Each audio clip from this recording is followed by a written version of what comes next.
seat, okay? And I'll choose one kid, boy or girl, don't matter. I'll bring them up here. I'll turn them around. They'll face me. And then you guys got to work together as a team, okay? I'm going to tell that person to go. It's that person's objective to get into the open seat. As soon as that child gets here, you would shuffle your buns. Bun shuffle, right? And then you would move that open seat up and down the line consistently. You can't just sit and wait. You got to keep moving. And that empty seat moves up and down the line. Does that make sense? And that kid is trying to get into the seat. All it is a simple little game that I can pull out at any moment of the Sunday morning to have fun, right? Because that is the goal on Sunday morning. Let's have fun. One more game is a game I call electricity, okay? I have everybody stand up. I'll divide them out. I'll give them a 1. They're on team 1. I'll give them a 2. They're on team 2. They're going to be in 2 straight lines, all holding hands. All holding hands. Okay? I stand at the beginning of the line, holding the person on the left and holding the person on the right's hand. I don't tell anybody when I'm going to do this. But at any moment's time, I'm going to squeeze their hands. And I try to make it as less noticeable as possible. Once they feel that squeeze on their right hand, they got to hurry up and squeeze the person on the left hand. And it goes all the way down the line. Once it get all the way down the line, I'll have something at the end for that person to reach out and grab. Silly, simple little games. Whatever fits your personality, I highly, highly recommend you always, always, always have back pocket games ready to go. So if something happens in class or starts to happen, you're never going to lose control because you can pull these games out. And it gives you and your staff time to be like, okay, what's next? While they're filling up this 10 minutes, 15 minutes if you have to, you can stretch these games out as long as you need to, and you'll never lose control of the kids in your class. Does that make sense? I highly, highly recommend that. If you do nothing else, have fun. At Sunday school, we learn about Jesus one game at a time. Always have back pocket games. Utilize little moments of connection. Utilize little moments of connection. It's not always the big moments that make the biggest impact. No days off. When I was in elementary school, since I was my principal's favorite kid, I got to hang out with her a whole bunch. Because she had a special place just for me during lunch break, right? Had my name on it. And it just so happened that often when I was hanging out in my special seat, that my shoe would be untied. And there was this lunch lady, I can see her face, but for the life of me, I cannot remember her name. But you would ask her every single day, will you tie my shoe? And she would do this, but then there was one particular day that she decided she wasn't going to tie my shoe. And she says, no, Brian, today you're going to tie your shoe. She was like, I've already showed you day in and day out because you're always in detention. I've already showed you many times of how to tie your shoe. But while she was tying my shoe, she used this moment to build a relationship with me. She would ask me questions. She would ask me things about me. She knew my name. She would call me by my name. She knew my birthday. She knew my family's name, right? And she utilized this simply leaning over and tying my shoe. She utilized this to build a relationship with me. And then there was, on this day when she decided to challenge me, I didn't get defensive. I didn't put up my wall. Why? Because she had already built a relationship with me every single day. And this was the first time in my life that I experienced challenging myself and actually pushing through and being successful. And this, even I'm at 35 years of age, so this was 20 years or more ago, and I can still remember her face, even though this was a simple little moment.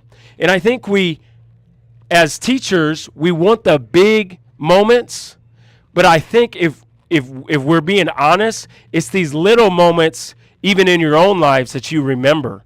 And I think if we all leaned into these little moments on Sunday mornings with these kids, and if you got a staff of 10 that are all doing this together, imagine the impact that would be on these kids. And I think it could be the very thing that raises the bar inside of your Sunday school department. So no days off at church, at work, at Walmart, connect anywhere. This is something for me that I try to do. It doesn't matter if the kid rides my bus. It doesn't matter if I never see this kid again. I've done this to kids when I'm on vacation in Tennessee, of all places, Gatlinburg. If I catch a kid's eye, I always, I have decided that I'm going to smile at them. Sometimes I smile at them. Sometimes I wink at them and move on. But I never want a kid to look at me. To me, I look at that as a bit of connection.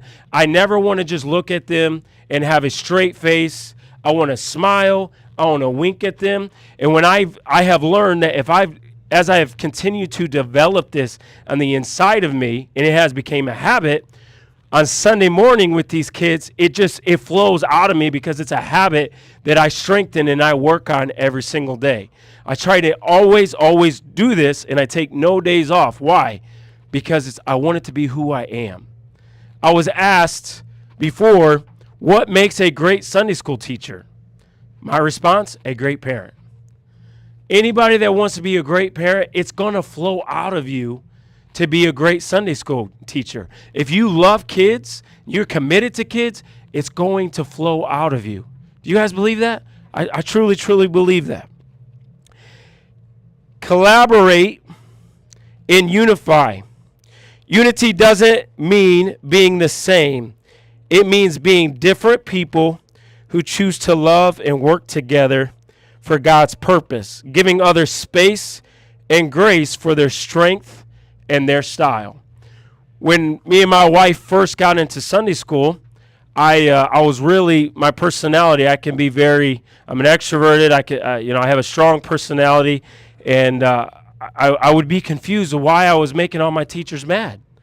I just, Brother Williams, I expected all the teachers to be fired up and extroverted just like me, right? I'd get upset with them when they'd show up on Sunday morning and they wasn't acting just like me. I would get mad at my wife. Why ain't you acting like me, right? And it's taken me time to realize that not all of us are the same. Not all of us have the same strengths. Not all of us have the same weakness. That's why we need each other. We are better together when every single one of us are in our lane and we're able to lean into our strengths.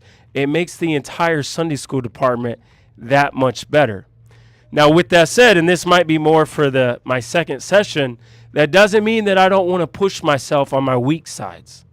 That doesn't mean that I'm going to be lazy on the weak side of my personality or my ministry. I'm going to try to strengthen up that side, but I'm going to lean into my strong side. And if you can show up every Sunday morning with your strong side ready to rock and roll, and it's going to get everything you got, and all of us are doing that, imagine what that's going to do to your church and your Sunday school department. Especially for those in here that are the lead teachers, or if you're the Sunday school director, even more. Because we set that example. Everything rises and falls with leadership. It starts with us. And if we can begin to create that culture, and it's in this building. I mean, you can see it even last night in last night's service. I thought that was so awesome. You seen Brother Bradshaw in his lane. You seen Brother Williams in his lane. You seen Pastor Uzzle doing what he's called to do, and you seen even Brother Jordan Davis doing what he's called to do. And when we're all able to operate freely in our strengths and our gifts, God makes an incredible impact on a service. But when it's all, there's no flow, and nothing can move because it's strong-armed, and my expectation is for you to act like me and vice versa. It's not going to go anywhere. It's not going to go anywhere. Unity and collaboration is extremely important. We are better together. Everything rises and falls with leadership. Just like in the day of Pentecost, unity multiplies passion. God is not a respecter of persons, but I do believe he is a respecter of passions. One Belgium horse, it is said, you guys ever, I'm talking about the massive Belgium horses?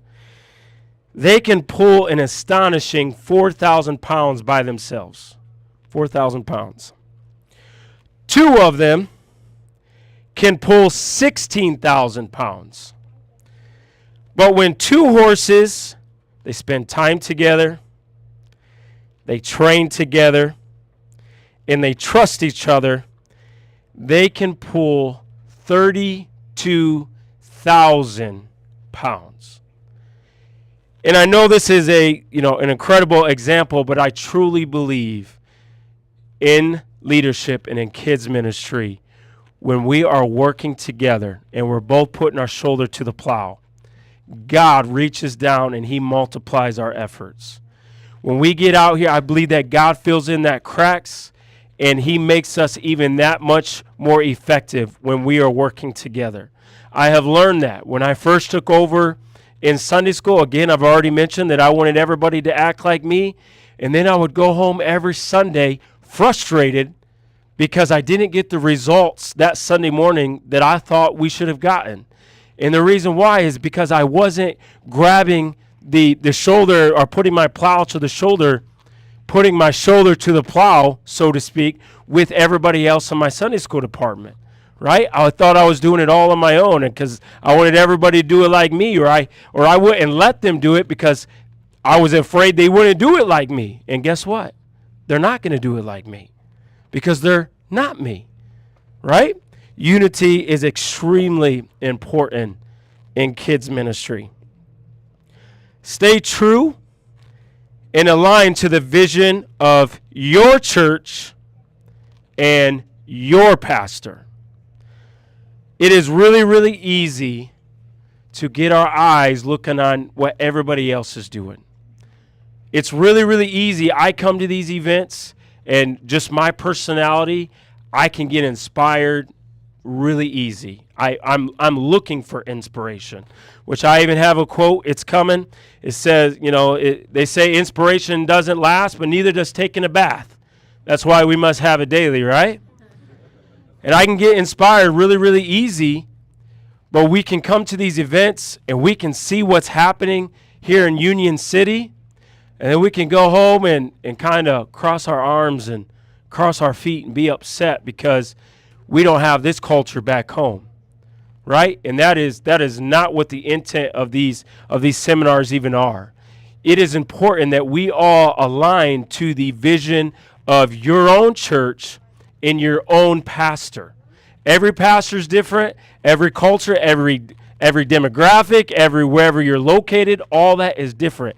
That doesn't mean that we can be lazy. That doesn't mean that we can't give this everything we got and more. It doesn't mean that we're not going to take it seriously. It just means that it might look a little bit different wherever you're from than here in Union City or back home where I'm from in Buchanan, Michigan. And just because it looks different doesn't mean you're not successful. Doesn't mean you're not being effective as a kids minister. That's quite the opposite. You are absolutely being effective. You're absolutely being successful because you're giving it everything you got. And I believe God is going to continue to use you and shine down on you, right? Because it's really, really, really, again, it's really easy to compare.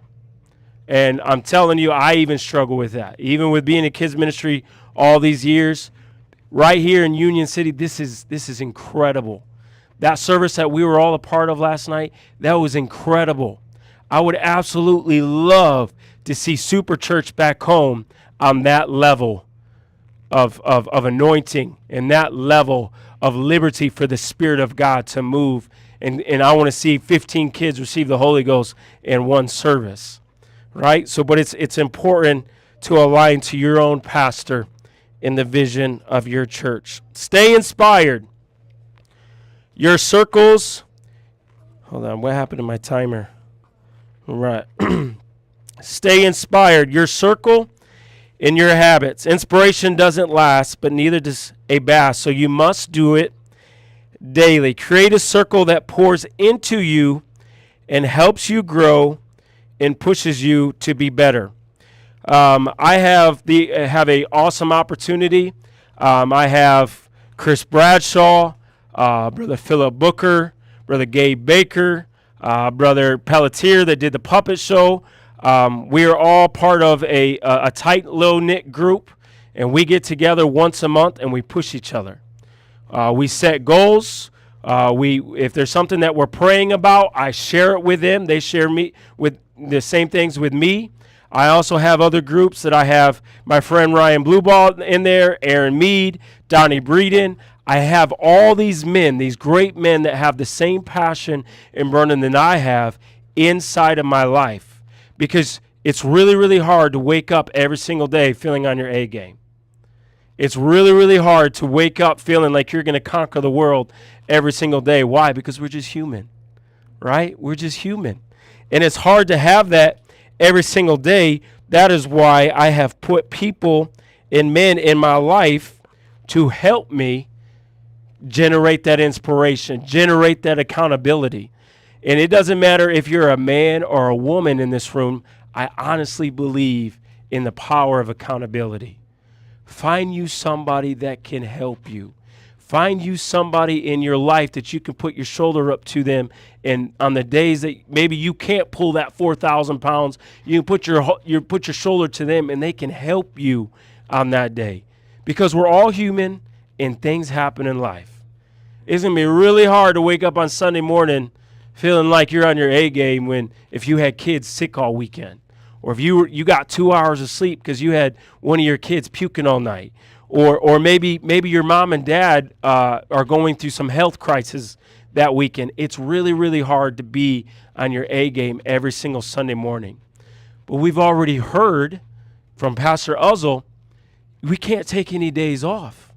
We can't take any days off because you just never know what those kids that came on our bus, or even if they're church kids, you have no idea what they went through that morning to get to their class. They are expecting you and needing you to pour into them and to invest into them. And again, there's days I used to, especially when I first got started, I worked third shift. There was times that I would get off on Sunday morning after working all night, and I would have to go teach in my class. Well, guess what? I'm tired, right? And it's really hard if I'm going to go in there all by myself and thinking and feeling like I'm going to carry the load by myself. It's going to be really hard to give these kids everything I got. But when I have somebody else there with me, it's going to make me that much better. So I encourage you, find somebody you can pull into your circle and help bring that inspiration. Colossians chapter 3 and verses 12 says, "Put on therefore as the elect of God, holy and beloved, bowels of mercy, kindness, humbleness of mind, meekness, and long-suffering." I quote this verse to me almost every Sunday morning, and the reason why I do that is because I like what the beginning of that verse says. Put on, therefore, bowels of mercy, kindness, humbleness of mind, meekness. Why do you think we got to put it on? Because some Sunday mornings you ain't going to wake up with it, right? You're not going to wake up with kindness and humbleness of mind every morning. I'm telling you, I'm just as human as anybody else. There's some Sunday mornings, my patience is about this long, right? But when I read this verse, and after I prayed for every kid in our Sunday school department, it's like putting on a coat. And that anointing and that Holy Ghost gives you that patience. It gives you that humbleness of mind. It gives you that meekness. Because again, we're human. We're not going to wake up with it. You're going to have to, and some days it's going to be hard to put that coat on, right? You're going to be kicking and screaming as the Holy Ghost is trying to put that coat on. And we're just human. But if we can begin to create these habits and these routines in our lives, I believe God is truly going to make a difference in your ministry. Consistency over intensity. Consistency over, where'd my timer go? Over intensity. I am by nature, I'm a type of person, when I do something, I'm going to set it on fire.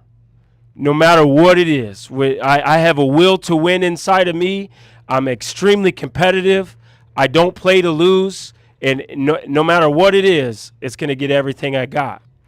And it's taken me a while through my wife, through friends, through the Holy Ghost, through my pastor, to learn that sometimes too much intensity can be really bad. Right? Anybody ever experienced that? Sometimes intensity can be brash. Sometimes it can rub people the wrong way. And I have learned that actually consistency is the secret sauce in ministry, kids ministry. And I think if we're being honest, it's the secret sauce in marriage. It's the secret sauce of being a parent, right? Consistency is much better. I have teachers in my Sunday school department that one Sunday morning, they come in and they're hitting home runs. They're hitting dingers, right?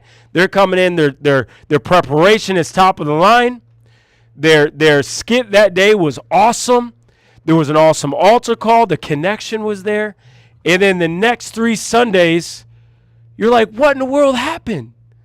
Right? The next 3 Sundays, they're late showing up, or they don't come at all, right? There's no preparation put into it.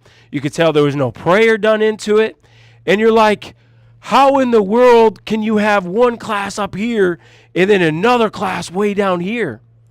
But then I have teachers that they're never going to have a class up here, but they're right there in the middle, and you can count on them every single Sunday. They're there on time. They're prepared. They've prayed. They're not extroverted up in front of the class and willing to stand on their head and set things on fire quite to the level like I am, but they're there every single Sunday morning. They're talking with the kids. They're loving on the kids.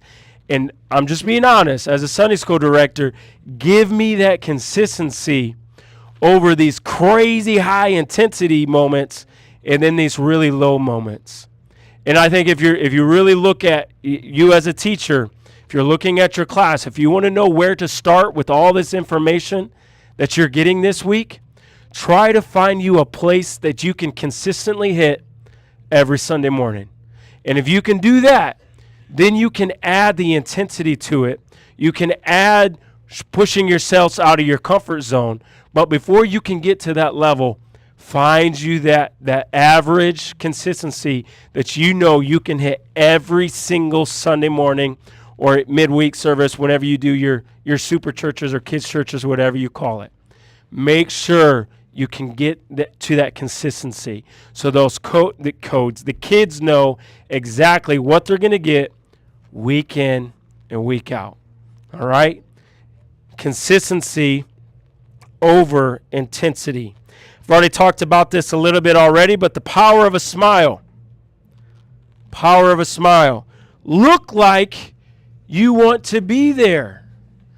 Look, can everybody smile real quick? Look like you want to be there.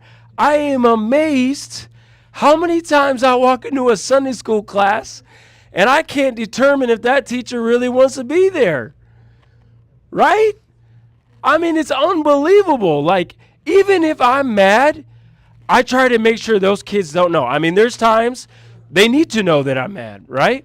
But I try to never show them my goat. Never. I try to never show them where my line is. I want to look like I want to be there.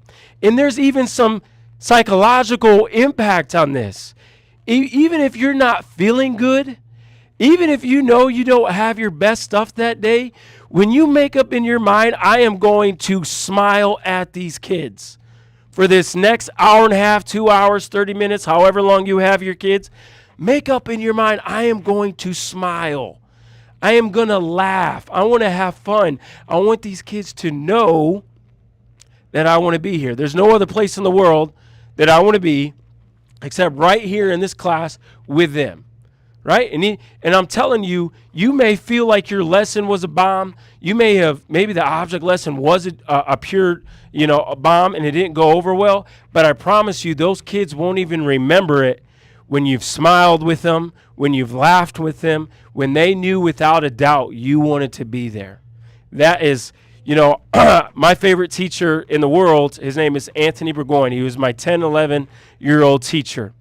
I can't tell you one lesson that he taught me, but I promise you, I remember how he made me feel, because every morning, Sunday morning when he was in there, he looked like he wanted to be there. He laughs really, really easy. It's just his personality.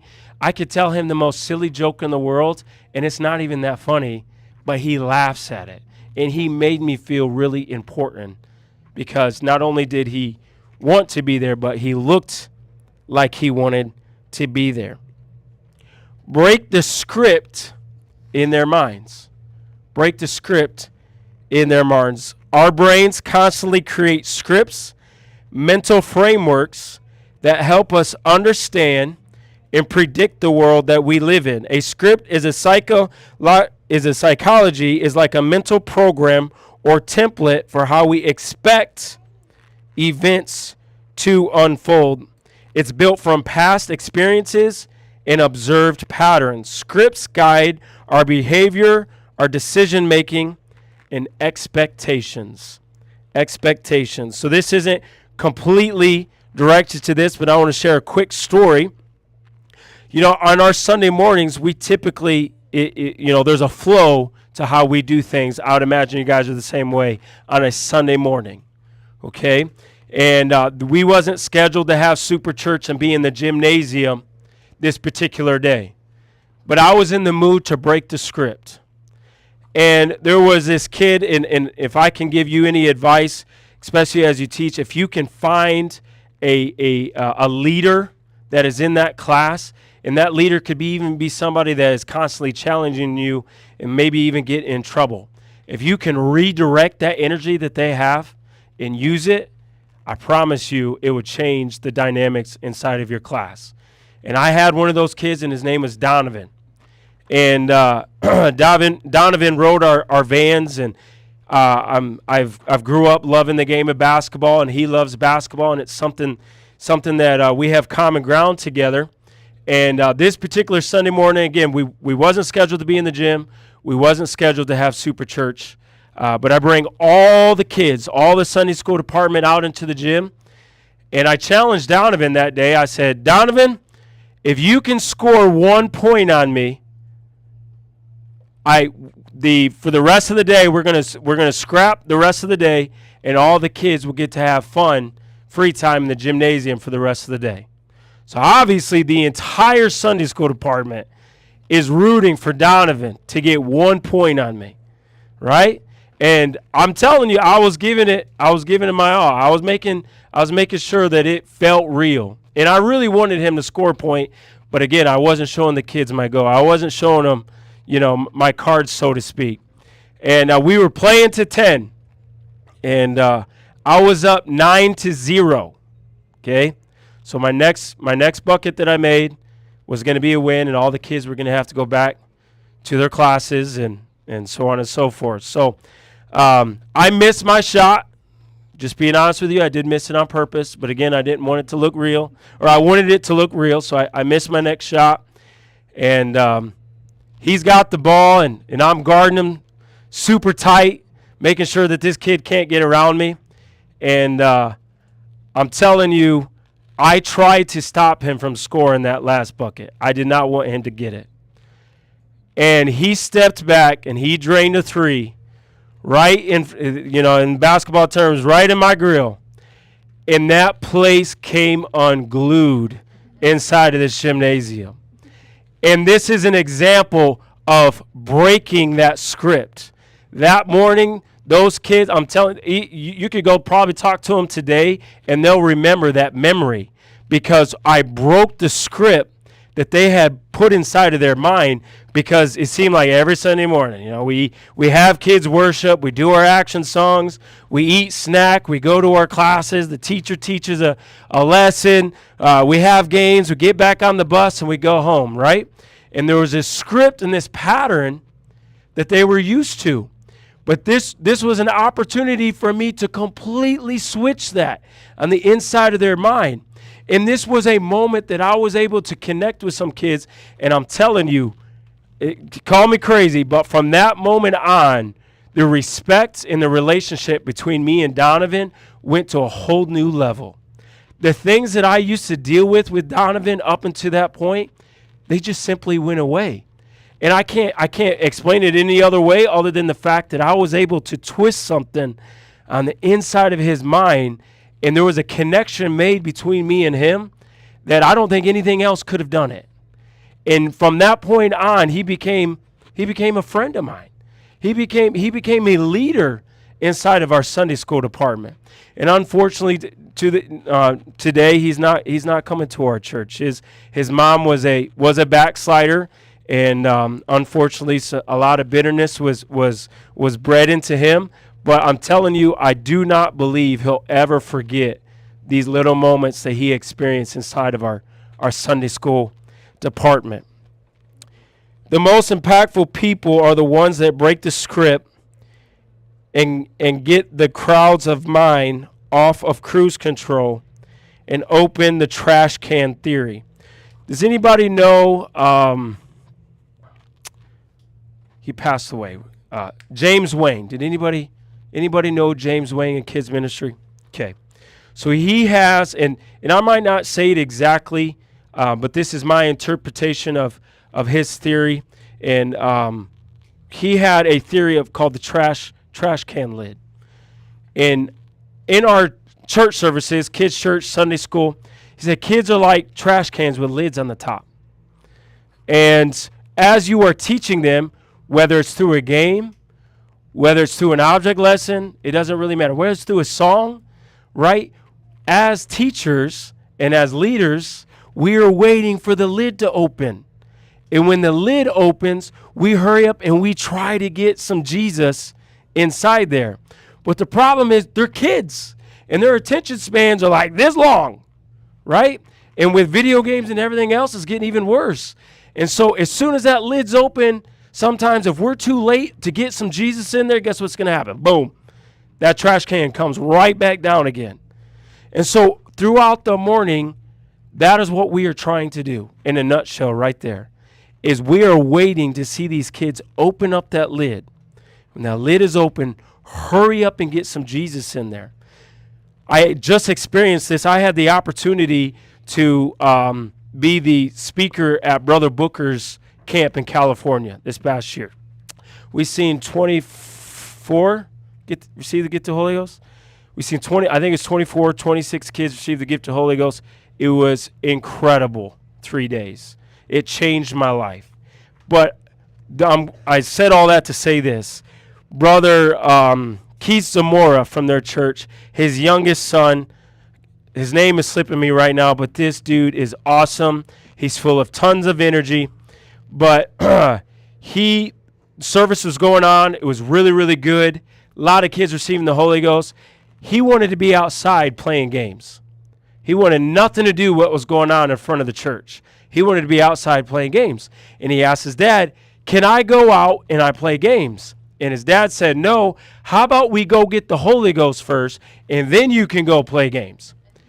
This young boy literally walked straight up to the altar. When he got to the altar, he put his hands up. 10 minutes later, he was speaking in tongues. And so I think this showed me is I can't put my human 35-year-old expectations on these kids. Just because it's hard for me to be thinking about work 1 minute and then being spiritual over here, these kids are super pliable and moldable. And they have the capacity to literally be wanting to play games over here and then the very next moment be up in front of the altar with their hands up speaking in tongues. No, the Bible says, except ye be converted and become as children. As children. I think that's the constant goal for us in kids ministry, is remove the adults' expectations and become like kids. And when those lids open up, be ready to put some Jesus in there. And it can be, those lids can open up when we're snack time. Those lids can open up during action songs. Those lids can open up during a simple game. And this might be contrary to your belief. That lid can open up even when they're in trouble. And how we handle that situation can make all the difference in the world. And I know we've heard about a lot of this stuff. But if we can start to look at kids ministry in that light, I truly believe that's when we can raise the bar inside of our kids ministry. And each step, right? You're not going to create a culture that you see here in a year or in a day. It's going to take time. And it can start with you. It starts with me. And when we begin to look at kids ministry this way, we develop the habit. We develop the consistent level that we know we can hit every single week. I truly believe God is going to make up the difference and take your Sunday school department to a whole new level, I have 4 minutes left. Does anybody have any questions for me? Anything that I said? Any ideas? More games? Tell me how bad I did. Brother Williams, you want to tell me how bad I did? It's horrible. Anybody else? Nothing? No questions? All right. Well, I am all done. Thank you, guys.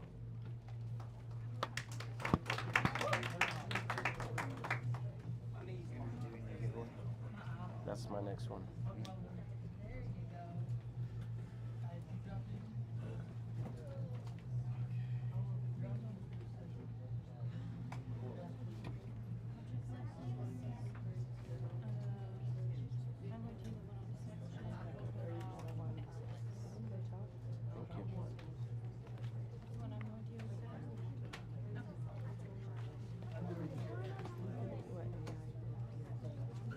Very great job. And then your every child lesson, put it up there instead of like this. That you see you had time. Very good job. Very easy to follow along. Good information. Very good. Don't give him too much. Don't give him too big of a head. Are you going to the Brother Booker's?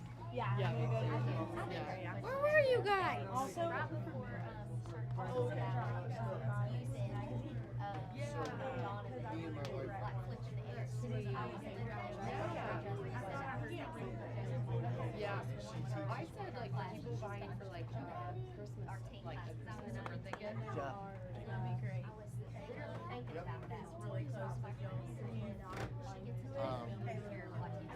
And I was thinking about that yesterday too. She was like talking and stuff. But how would you I think you're talking about Michael, my oldest brother. basketball? So Michael is something that you suggest. Yeah, oh my God, it's like, she has that memory, but it's just hard to get in trouble.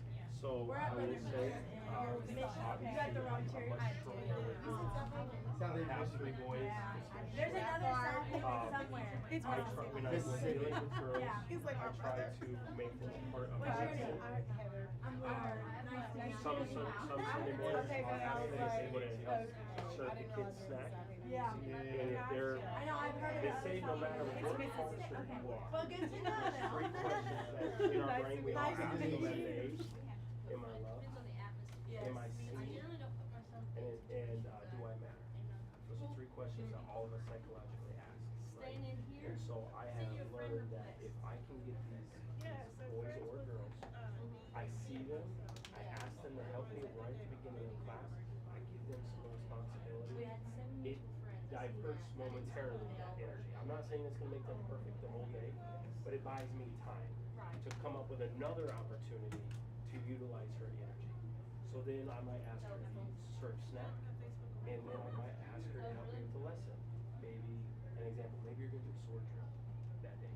Hey, Sierra, will you pass out all the Bibles to all the kids? You see what I mean? Yeah. And you're utilizing that energy, or diverting that energy and putting responsibility on it. And you're answering the question, am I seen? Do I matter? And do they love me? And I've learned if I can answer those questions early, don't wait until she's already in trouble. If you wait till she's already in trouble, you're too late to get it, right? Not saying you can't make up ground, but if you can start early, right when she gets off the van, or even does she come in the van or is she a church kid? Okay. Do you drive it or somebody else does? Somebody else. Okay. I would talk with her and be like, hey, as soon as she gets in the van, ask her how her day's going. Find out what's going on. Get a reading of what her energy is that day, right? Ask her questions. How's how's school going? Or is you know, I had a scenario with one when I used to on my route. we lived in Indianapolis. She was struggling. Her mom Dee's sister was a really big drug user. Okay. And we didn't realize She was looking for a church. that as she was And I coming was out trying the to door to connect get on her her. hand, she was stepping over people passed out. But then Dee It suggested that took us, she probably came on the van probably for 6 months before we became learned. friends. But they say with enough information, their behavior makes sense. Yeah. And so once I learned that, two I actually don't know. it changed everything for me. Okay?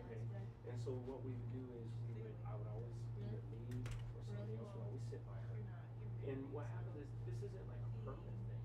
If you can start to do that and be consistent at it, eventually you're going to see, you're going to have more good days than you're going to have bad days. It doesn't become perfect overnight, but you will have less issues long term if you can start on it early. Does that make sense? Did I answer? I hope that. Thank you. I appreciate that. Thank you guys. Thanks for coming. Are you speaking next? Yeah, I just got done speaking. There's a lot of waters. I'm putting them down, Blake. Thank you. You're welcome. Caroline, how'd I do?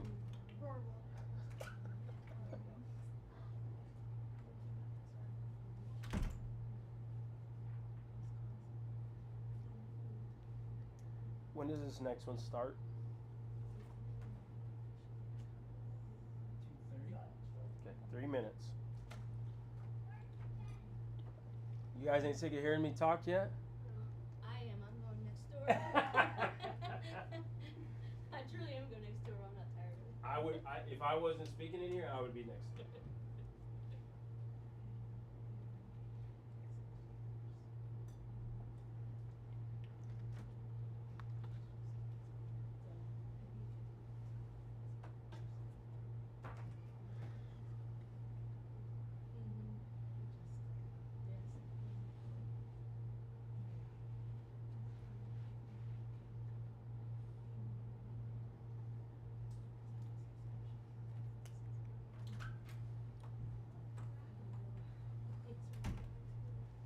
You coming in here?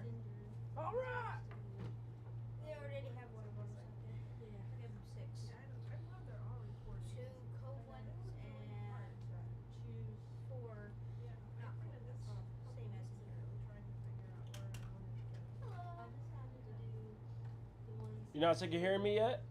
No. I enjoyed it actually. I appreciate that.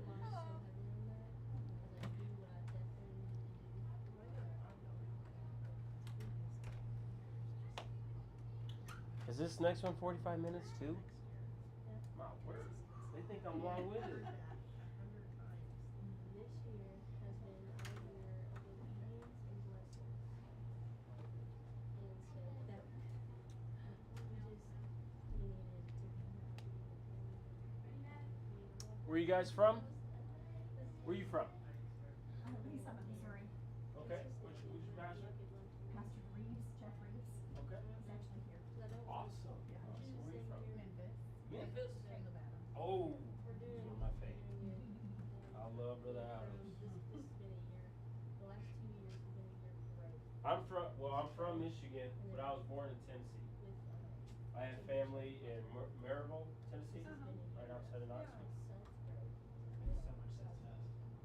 Huh? Makes so much sense. Does it? Don't say nothing. So Brother Reeves started the pastor. And you're from Missouri, Georgia. Neither. I thought you told me.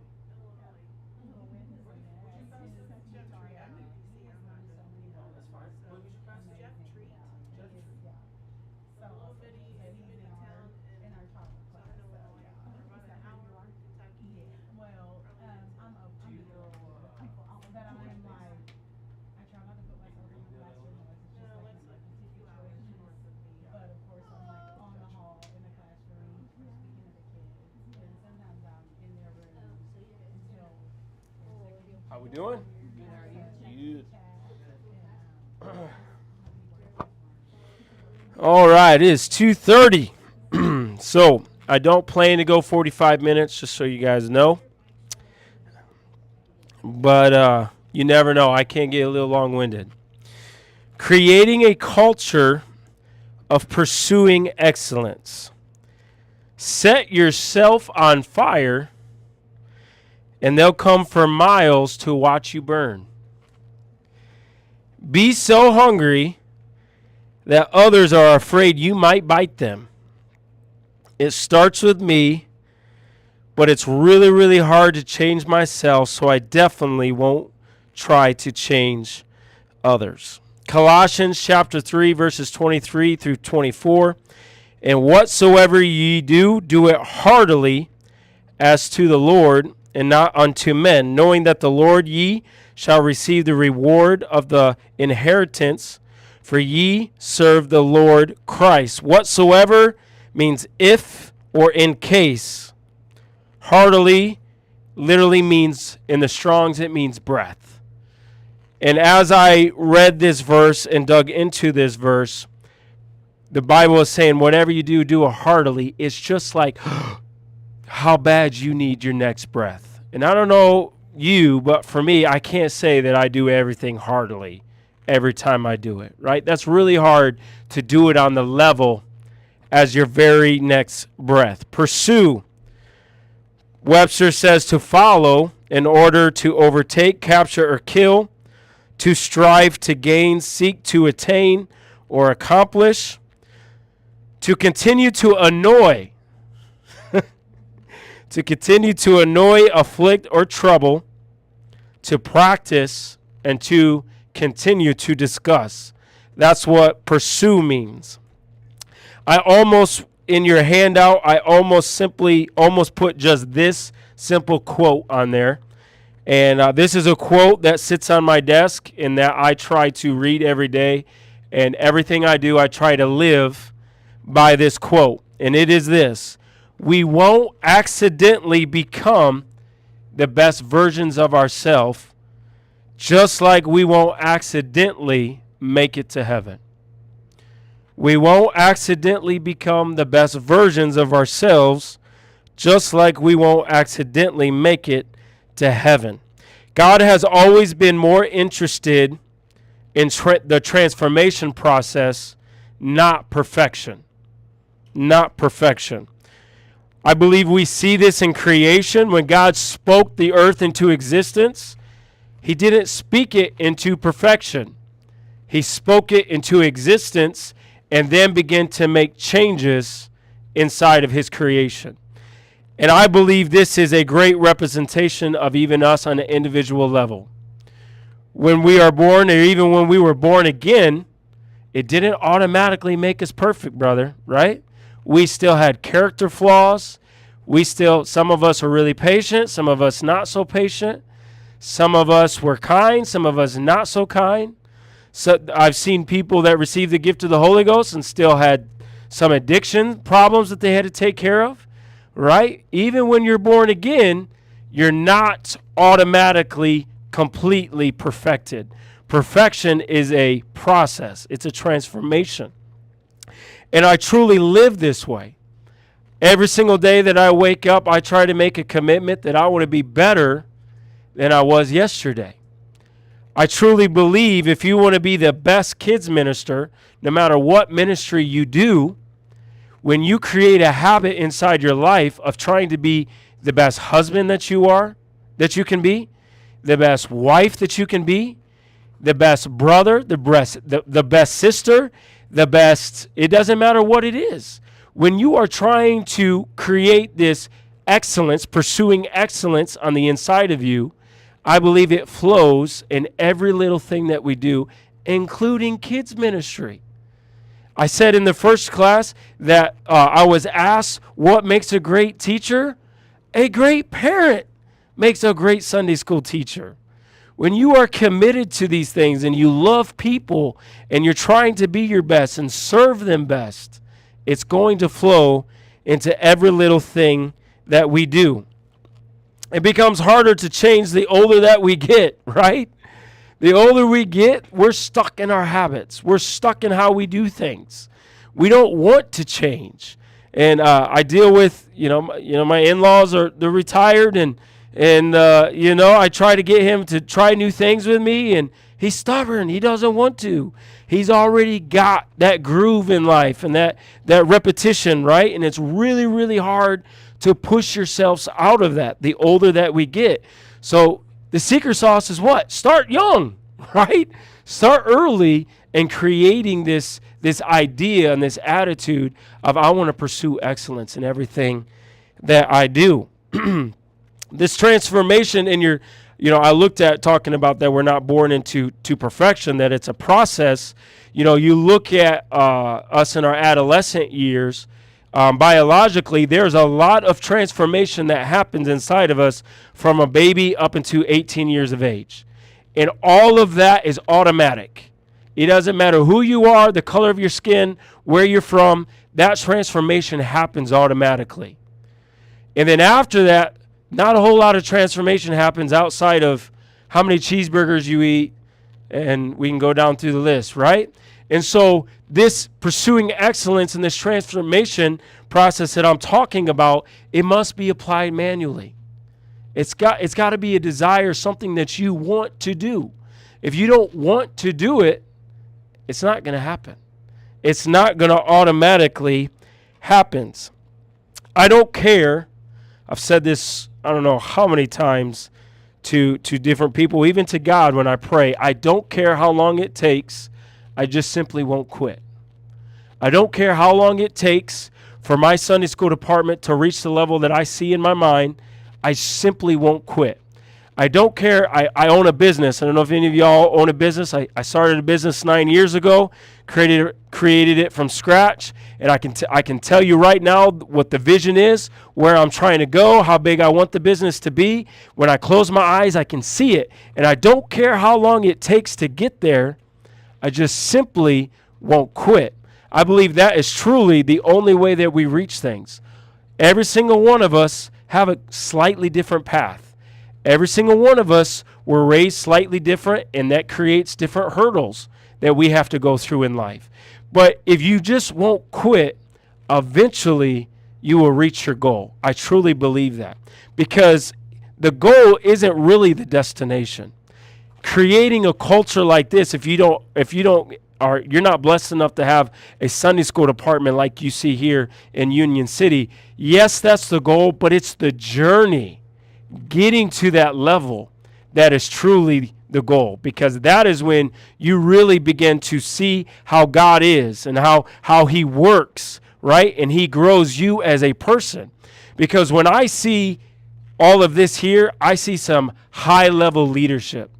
The only way to create a culture like this is because Brother Uzzle and everybody else underneath him have went through a transformation process in order to maintain something like this. When I started my business, I got an opportunity to sit down with a billionaire. And it's a Jewish family back home in South Bend. They owned a factory that I worked at. And I sat down with him and I asked him, I said, I want to start a business. Can you tell me something? Give me some substance that I could take home with me. And he told me three things, but one of the things he told me is he said, Brian, never let your business outgrow you. As soon as your business outgrows you, you'll fail.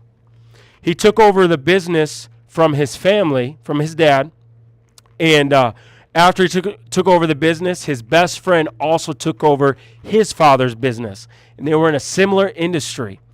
And when they took over the business, an opportunity came through for both of them that would multiply their business up to 10x, which is insane to think about. 10x. His friend took it.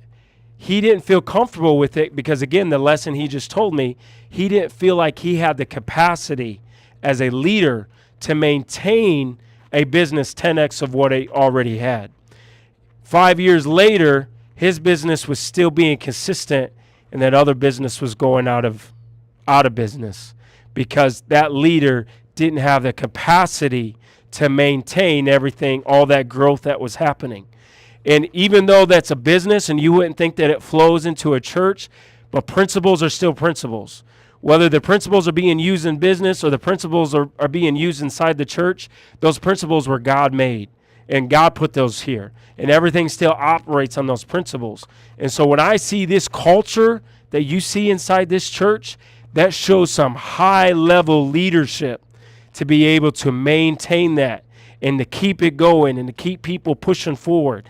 If all this growth happened and Brother Uzzle was a mediocre leader, it wouldn't last. It just simply wouldn't last. And so that is why it is super important that even if you're just a lead teacher, even if you're not into over the whole Sunday school department, it is important that we push ourselves to be the very, very best. Brother Rick Mayo, recently I heard him preaching, and his title was called Reaching Our Potential. And he read from Philippians chapter 3, verses 13. Brother, I count not myself to have apprehended, but this one thing I do, forgetting those things which are behind, and I reach forth those things that are before. I want to point out that Paul said this after an incredible ministry had already taken place. A lot of the writings to the churches had already taken place, and here's Paul saying, I'm still reaching forth to new levels.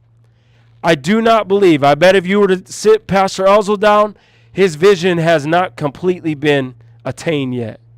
Why? Because he's still reaching forth. Doesn't matter what God has done in your ministry up until this point, we can't stop. We can't stop moving. We got to continue to reach forth those things. I truly believe, I live this way and I believe this, that there is some incredible things that God has in store for every single one of his children. We choose what level of the elevator we decide to get off with God. I believe that. There's incredible blessings. There's incredible responsibility. There's incredible ministry potential that God has for every single one of us. But we choose when we get off the elevator. And if you get off the elevator early, nobody's going to be mad at you. Nobody's going to point a finger at you. But I think if you were being honest down deep inside your heart, you knew you stopped early. But I believe, this is my personal belief, hold your tomatoes, I personally believe that the reason why we stop or we get off the elevator early is because we see the price tag and we see what we need to change. David said, search me, O God, know my heart, know my ways. God will show you what needs changed in order for you to reach that potential. But oftentimes, once we see what God wants us to change, we're like, he really wants me to change that. I don't really, that price tag is a little bit too big.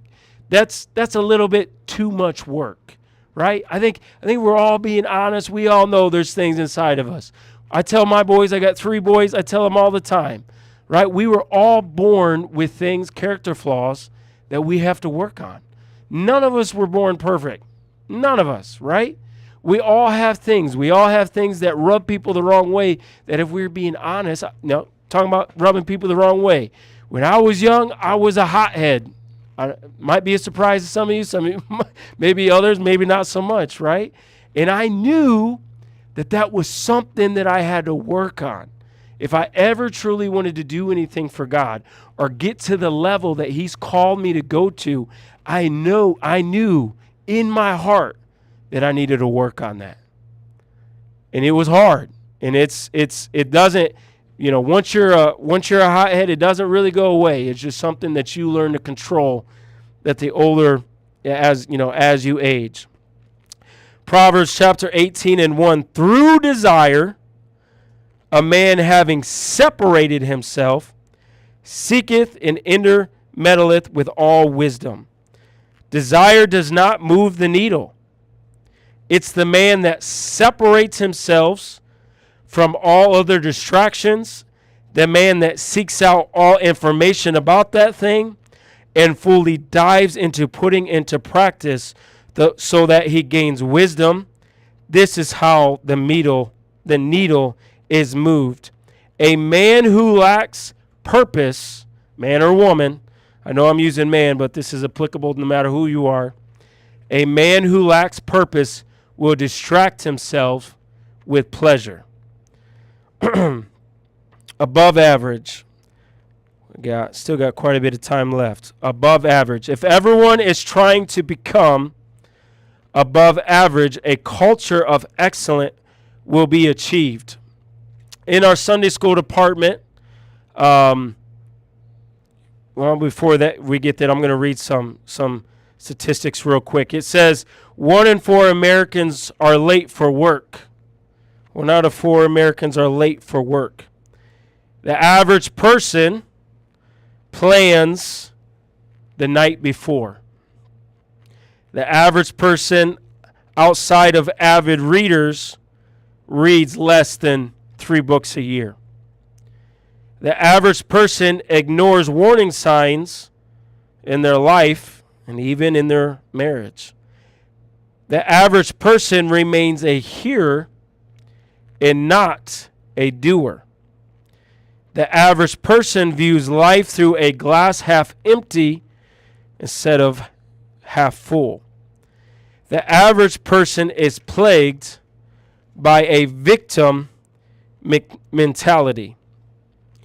I recently told the teachers at my church, I believe if all of us are striving just to be above average, God is going to make a significant impact inside of our church. If the average plans last minute, what if we planned 48 hours instead of only 24 hours?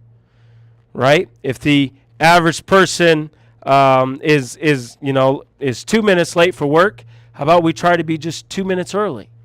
Just 2 minutes early, right? Because in our human brains, we always try to go to one extreme or to the other. And for those that were just in that last class, we're talking about consistency over intensity. If we can just try to be slightly better than the average, and if I'm doing that, and you're doing that, and you're doing that, and we can get everybody inside of the church and everybody inside the culture, creating this habit, I truly believe God is going to raise the bar inside of our churches. And it's not going from one extreme to the other. It's just doing these small little changes and trying to be above average. Anybody believe that? I truly believe that. Brother Daniel McKillop said, remove the plague of insecurity. Insecurities will completely limit your capacity for God to use. Insecure leaders pull down people. Secure leaders pull up people. I believe everything rises and falls with leadership. I believe leadership is, I know it's a word that gets used so much and maybe watered down some. But I see leadership in motherhood. I see leadership in fatherhood. I see leadership in a business. We've already talked about Brother Els on the capacity leadership.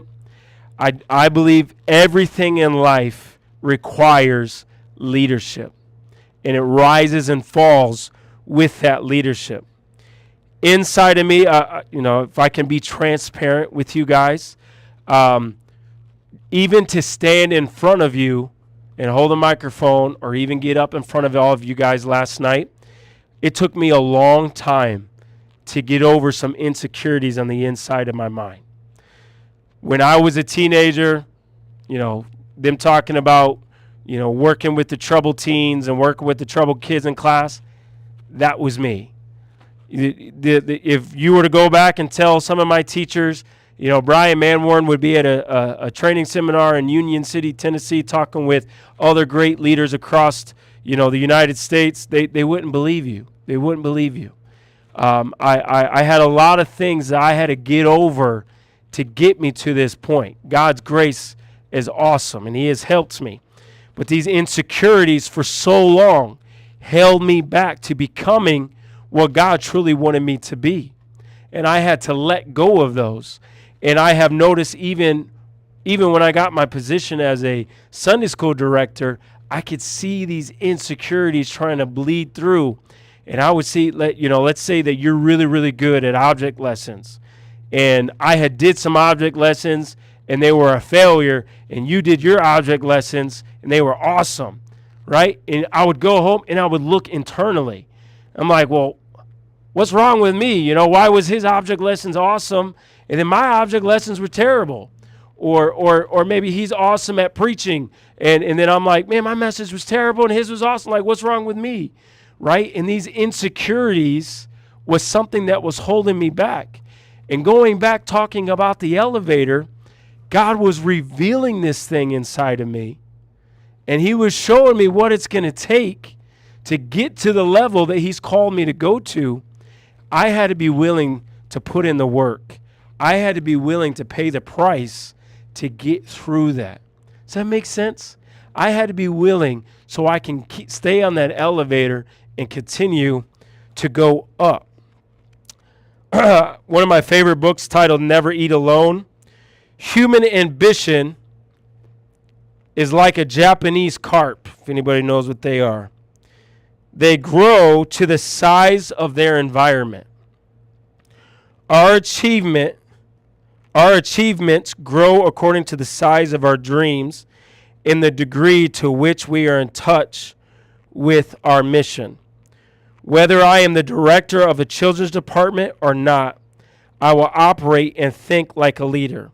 I want to create an environment that allows not only the kids to grow in it, but also an environment that all staff and teachers can grow and increase their capacity. I live with this belief and this goal in life that whether you're my friend, whether you just met me for the very first time, I hope that I can prove to you and show you that there's another level that God has in store for you. After you've been with me, I want you to feel inspired. I want you to feel encouraged that you can forget those things behind you and you can continue to go on and become and do something great for God.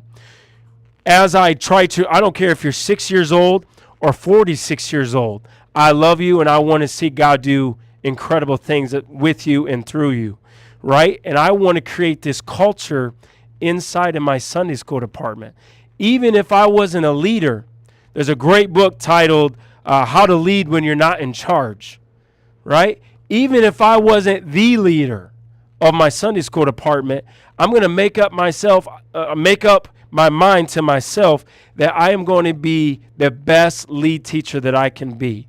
I want to create a culture inside of my individual class that every assistant teacher, every staff helper that my pastor puts in my charge, I want them to feel inspired that they can be something great, that they can continue to go on to become something and be inspired. I don't want to pull them down. I don't want to let my insecurities put my foot on top of them, right? You can grow, but you can only grow to this level because I'm not past that level, so I can't let you go past that level, right? But I want everybody that is in my circle that knows me, that I want them to know that I love them, and I want them to know that they have something special, and I want to help push them up, right? That is truly what I want to do in the mission of my life. Knowledge without execution is just expensive entertainment. Knowledge without execution is just expensive entertainment.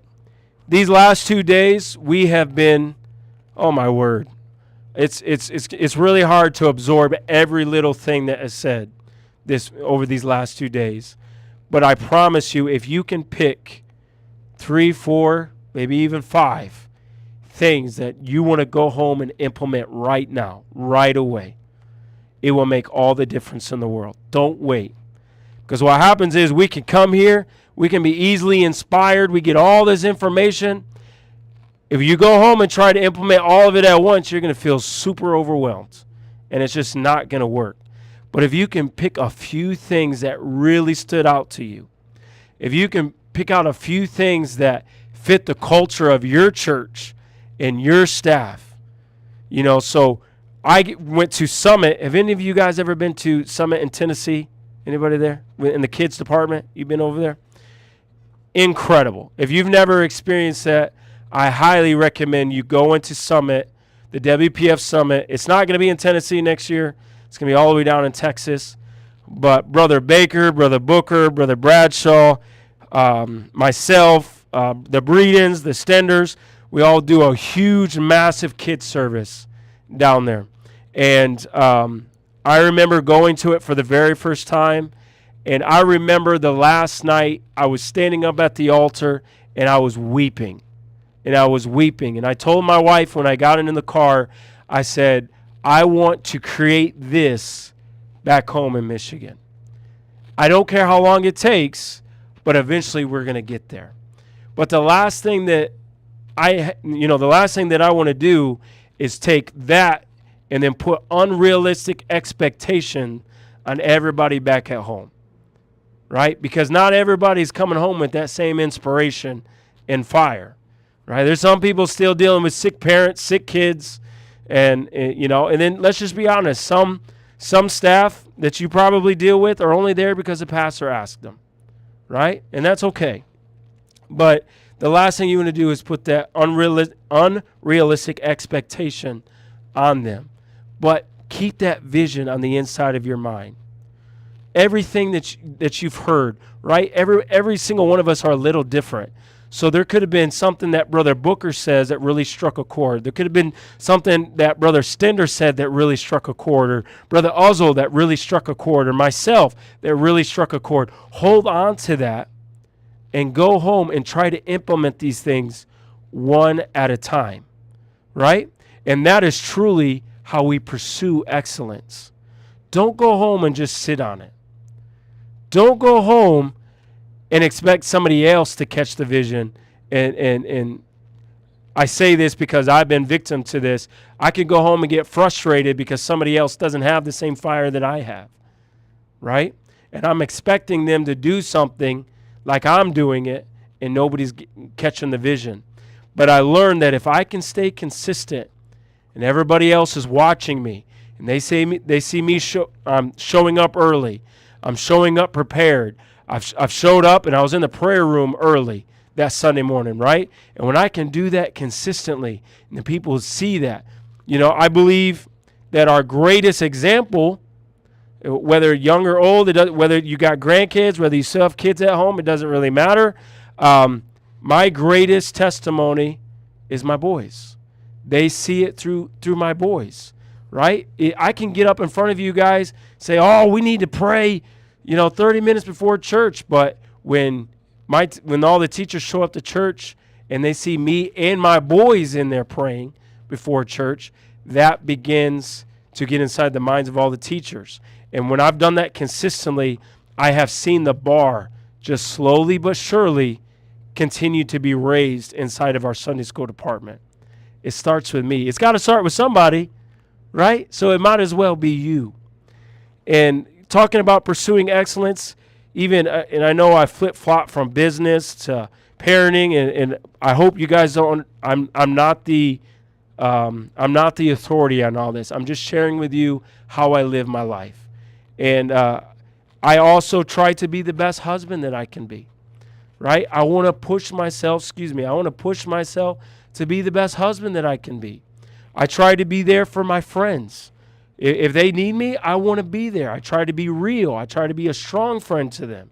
After they've been with me, I want them to be encouraged, not pulled down. I don't talk about other people, right? I want to talk about goals and vision. I want to talk about kids receiving the gift of the Holy Ghost. I don't want to be talking about, something that I disagree with, how maybe somebody parents or something crazy, right? I want to talk about things that are reaching forward, not reaching behind me. Paul says, I forget those things behind me and I reach forward.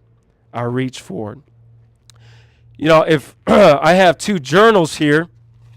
Anybody journal? Does anybody journal? Journal? Me and you. It's just me and you in here. So I try to journal every day. For somebody, they say, I've been doing a lot of reading on, the brain is made to process information, not store it. And like I said, I own a business. I got employees. Then with the kids ministry stuff, my brain always has something on it.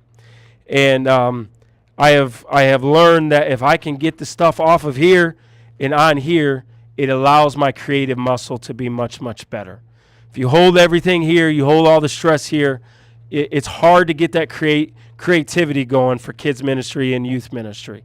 So try to get it off here and put it on here. But if I were to raise these up, these are pretty cool. I don't know if you guys see these.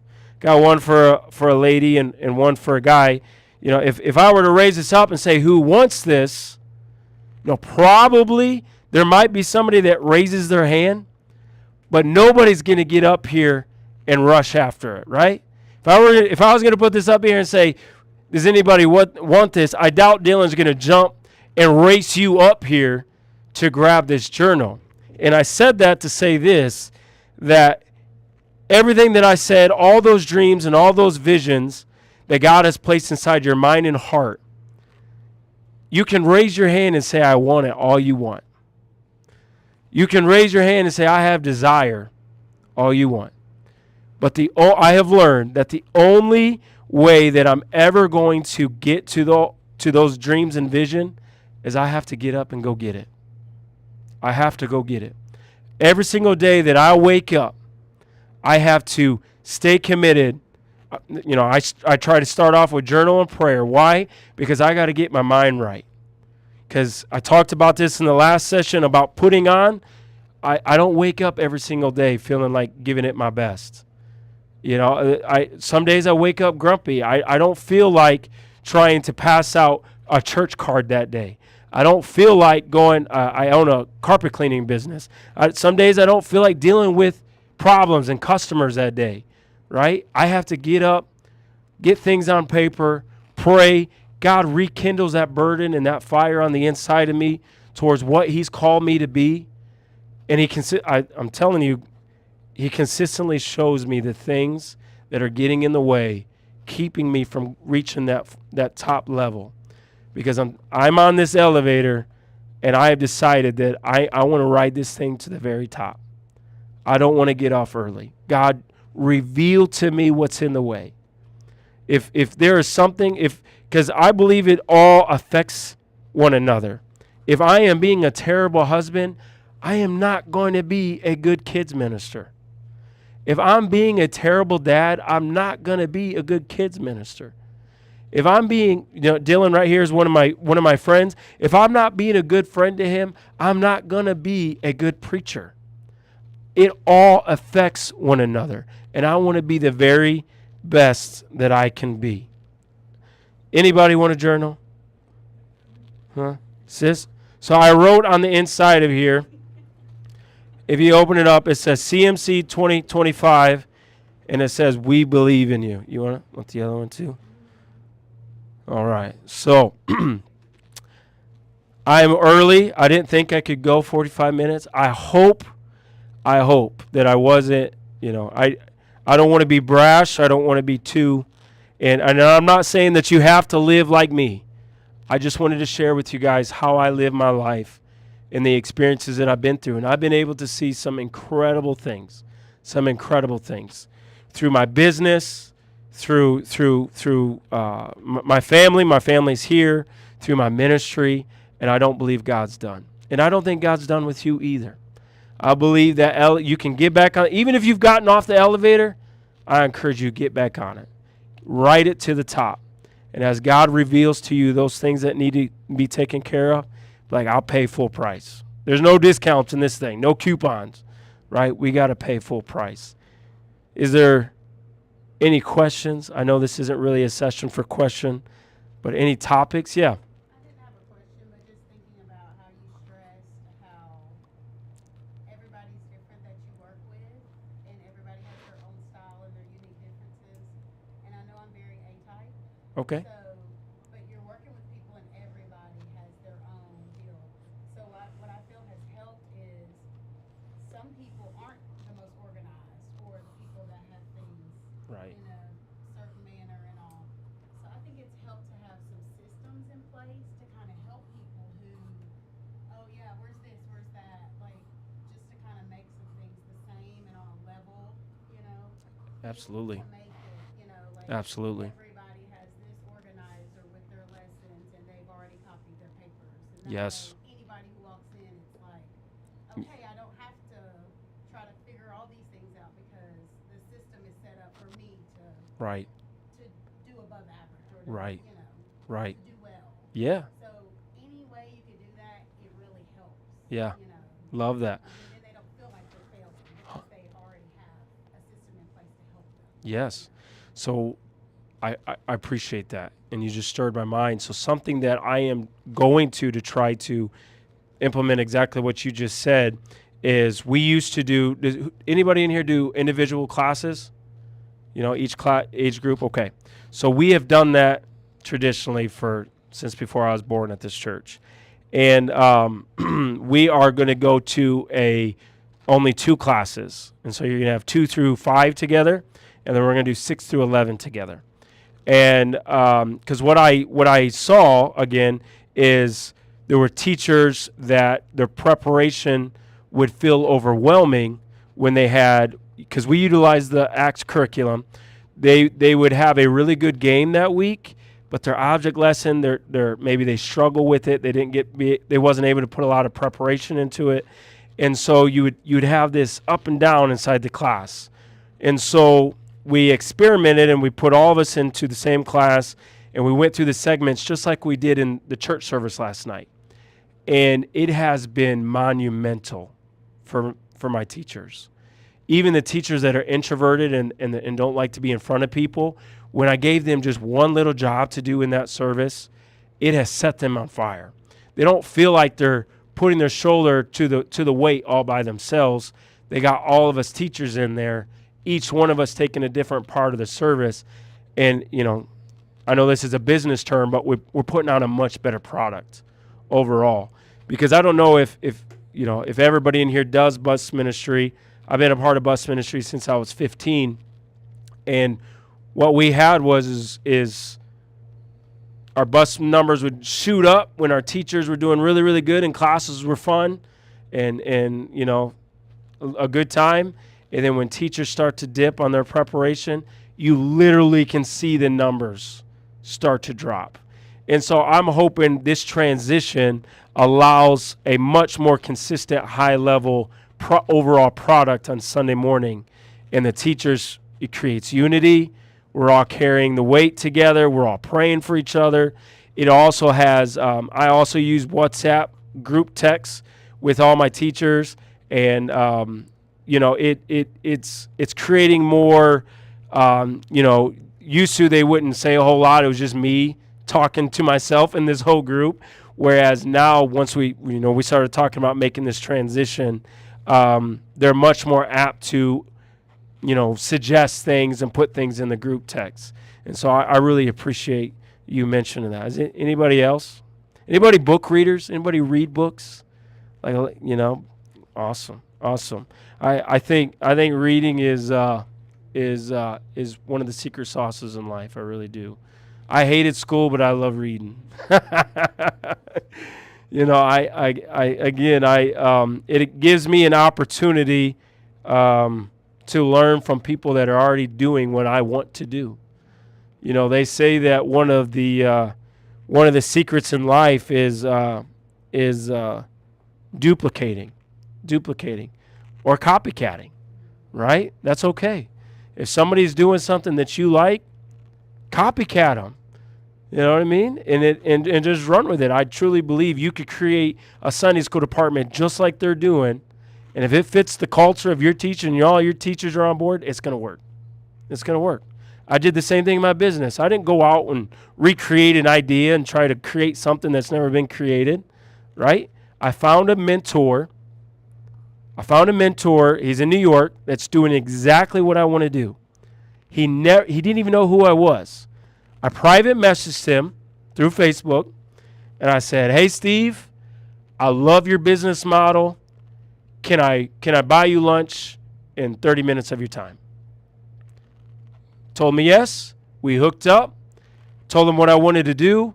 He's literally took the things that took him 20 years to learn.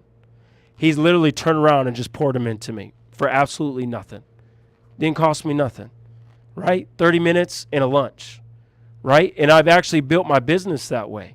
I find people that are doing work in my area, service area, get on LinkedIn, get on Facebook, call me a creeper, whatever, but it works, right? I build me a bio of them, and I reach out to them. I say, hey, can I buy you lunch in 30 minutes of your time? Nobody has told me no up until this point. I sit down with them, and they invest into me. I learn from them. Typically on the first lunch meeting or coffee meeting, whatever we do, I don't even tell them about my business, because I want to build that relationship and learn from them. And I tell you what, there are people now through this, I use it as an outreach tool now. There are people now that, I got 4 minutes. There are people now that, these are multimillionaires. You're not door knocking these people. But yet, when their kids are sick, they'll text me and ask me to pray for their kids. And I did this by just simple private message. And I, you may say, what does this have to do with pursuing excellence? It bleeds into everything that I do. Everything that I do. Don't set the bar so low. Push yourself to get to that next level. And God is going to help you. I truly believe that. Anybody else before we end? Awesome. Thank you, guys. I appreciate your time. Something we had done for our teachers, like we would rotate like every other service or every other Sunday. That way the teachers get to be in the main sanctuary. So a lot of times they feel like they're missing out on the actual church service. Yeah. And so we'll rotate with the teachers. We'll usually have like 2 sets. We'll rotate one this Sunday and then let the other ones come in the next Sunday. And that way it don't get overwhelming. Sure. For them, and they get to be in the main sanctuary and don't really feel like they miss out and stuff. I don't want to be in the main sanctuary. That's right, yeah. We used to do that, but we used to do it every 3 months. Yeah. And we just noticed with the kids, like, the rapport, like, we wanted them to get a break and not get burned out. Yeah. So it didn't work for us because the kids would come in and they'd go, where's Sister So-and-so? Yeah. Or the teachers would get sad because they were like, this kid was that close and now I'm back in the sanctuary. Yeah. So we do a year commitment now. Yeah. And they come out after. Does anybody do like a midweek kid service? Anybody do a midweek kid service? No. So this is hot off the press. I haven't even ran this by my pastor yet. So, and I am on live, but I want to, since we're going, so we used to do it where individual classes, last Sunday of every month we did Super Church, and that was my day. I ran it however I wanted to run it. It's all me, right? Now that we're going into this where it's like Super Church every Sunday because we're all together, I want to do a Thursday evening kids service that's really geared towards our buses, bringing in as many kids as we can. When I was a teenager, there was a guy that his name is, actually I'll keep his name, but he was kind of ahead of his time, and he ran this thing called Friday Night Craze. And we would go around, them talking about 2 guys knocking on our door are going to go to jail, right? We literally did that, and we had cops show up at our house, pulled me and my brother out of the car. They were scared to death that we were some weirdos, right? And we were inviting kids to these Friday Night Crazes. And there was no curriculum, there was no teaching. We bought them pizza and we played games with them. And we were bussing in, I don't even know how many hundreds of kids to these things. And we tried to mimic that on Sundays, and we never could. And so that has kind of came back to me. God kind of stirred my mind. And I'm like, can I do it? I'm going to try it again on a Thursday. But this time, implement some curriculum, for those that were in the last class, when that trash can's open, get some Jesus in there, right? And so that's the idea. And I plan to present that to my pastor, probably even this week or right now. That's like something that and we have. I'm sorry? We have something like that. Do you? It's called King's King's Kids. Kids? Yes. So when we're the youth leaders, so when we have the 12 to 18-year-olds doing something with them, we have another set. Actually, Brother Jordan, he was one of the ones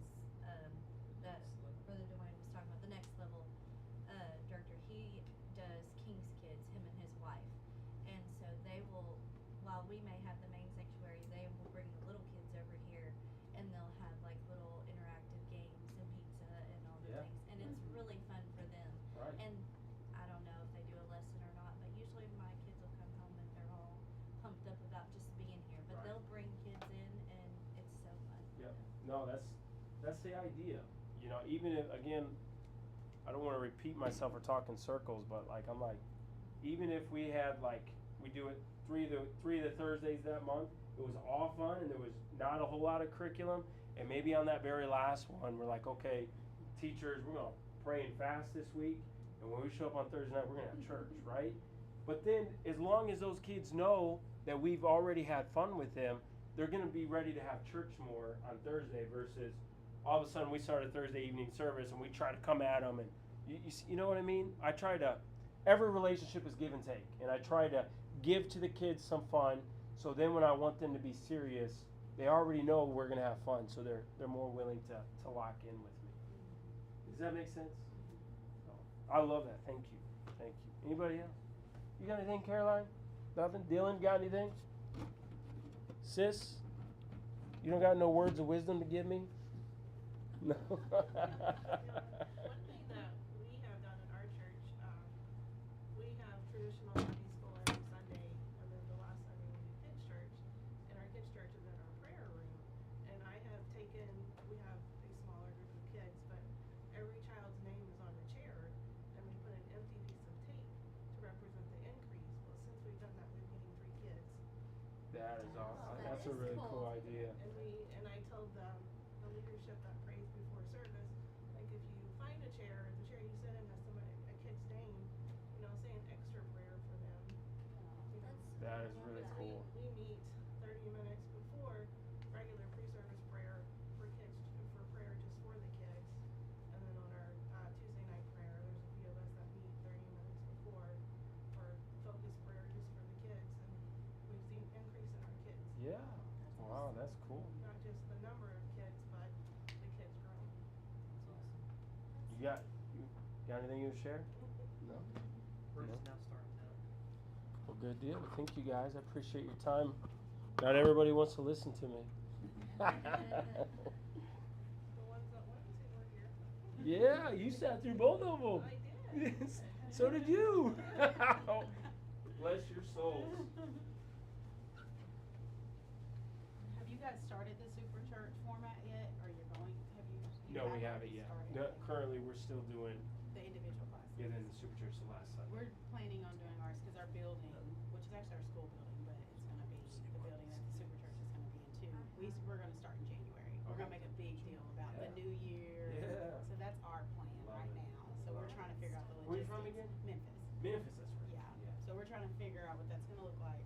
But like you said, pull on the strengths of, let the teacher say, this is what I like the most. But just because something's your weakness doesn't mean you're not gonna do it. But Are you using the curriculum as well? we are gonna use that, yes. So that's our plan. Are you the lead teacher or are you? I'm the director Awesome. and the principal. Love it. Love Yeah. it. But yes, so that's our plan. But I have. Are you in the big group? I am not. I think I used to be on whatever email they had back when Brother Wayne was living. I was on something. I'm not on whatever you guys are on currently. So I highly But recommend you get on. yeah. I mute it, just to be honest with you, because there's There's a ton of ton. answers Yeah. all day long. Yeah. I don't got time for that. Yeah. But Some days it's nothing, and then some days Yeah. It's like a ton. I'm sure. Yeah. but it Okay. does, because you know it's really important to keep people around. Yes. Yeah. Because it's hard when you get in the weeds Mhm. and you're dealing with problems, and then you got your personal life. Yeah. And things are not going the way that you think they should go. Yeah. It's important to have. Yeah. I know I've picked Brother Booker's brain, and I forgot the lady that was leading the children's ministry in Brother Rainey Williams' church. I know her and I had conversations before. She used to be in that group. I don't know if she still is. I don't know if she's still doing children's ministry. There's a lot of people on it. But A lot. yeah, so I don't think I'm in the current one. No. So- I so used to be, but I don't think I'm If you on talk to one. Brother Booker, Yeah. he'll have you in it by the end of the day. But we're excited about the curriculum doing Super Church, so I think we're just gonna do 1st through 6th, cause that's our elementary, and we're gonna have the early childhood, nursery, toddler, and kinder will stay in the current building. Yeah. That's what we're looking at. I mean, do you guys know each other or no? So again, like, I'm not telling you guys what to do, but like for me, what has helped is the big group is cool. I'm a more personable guy. I